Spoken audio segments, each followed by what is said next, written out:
পুজোর আগেই বড় ঘোষণা, কিষাণ সম্মান নিধি প্রকল্পের 18তম কিস্তির টাকা বরাদ্দ বেড়ে 8,000। প্রকল্পের 18তম কিস্তির টাকা দেওয়ার প্রসেস শুরু হয়েছে।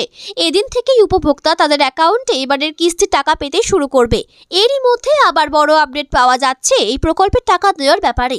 পিএম কিষাণ প্রকল্পে 6,000 টাকার বদলে কৃষকরা পাবে 8,000 টাকা করে। তবে শুধুমাত্র এই নির্দিষ্ট শর্তে আগের থেকে আরও 2,000 টাকা বেশি কৃষকরা তাদের ব্যাংকে পাবে।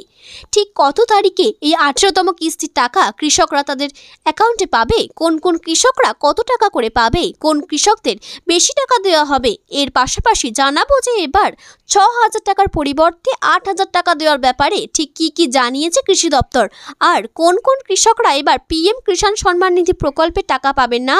এই সমস্ত তথ্য চলুন এবার এক এক করে দেখে নেওয়া যাক। প্রধানমন্ত্রী কিষাণ সম্মান নিধি প্রকল্পের 17তম কিস্তির টাকা ইতিমধ্যে কৃষকরা তাদের অ্যাকাউন্টে পেয়েছে।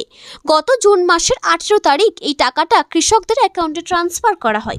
তখন 2,000 টাকা করে প্রত্যেক কৃষক তাদের অ্যাকাউন্টে পেয়েছিল।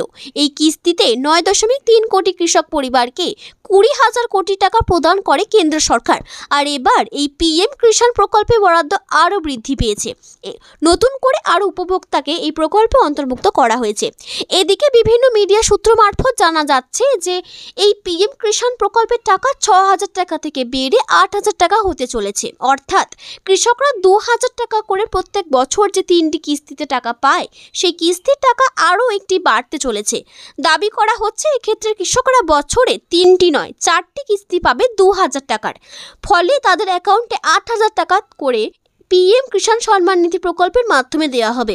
কিন্তু জানা যাচ্ছে যে এই 18তম কিস্তিতে টাকা বাড়ার কোনো সম্ভাবনাই নেই। এ নিয়ে সরকারি কোনো নোটিফিকেশন দেওয়াই হয়নি। পিএম কিষাণ সম্মান নিধি প্রকল্পে টাকা দেওয়ার তারিখ নিয়েও বিশেষ আপডেট জানানো হয়েছে, কারণ খুব শীঘ্রই কৃষকরা তাদের অ্যাকাউন্টে 18তম কিস্তির টাকা পাবে। এক্ষেত্রে জানা যাচ্ছে যে অক্টোবর মাসে 4র্থ সপ্তাহের শুরুতেই উপভোক্তারা তাদের অ্যাকাউন্টেই টাকা পেতে পারে। অর্থাৎ বাঙালির পুজোর উৎসবের মধ্যেই পিএম কিষাণ সম্মান নিধি প্রকল্পের টাকা দেওয়ার সম্ভাবনা রয়েছে।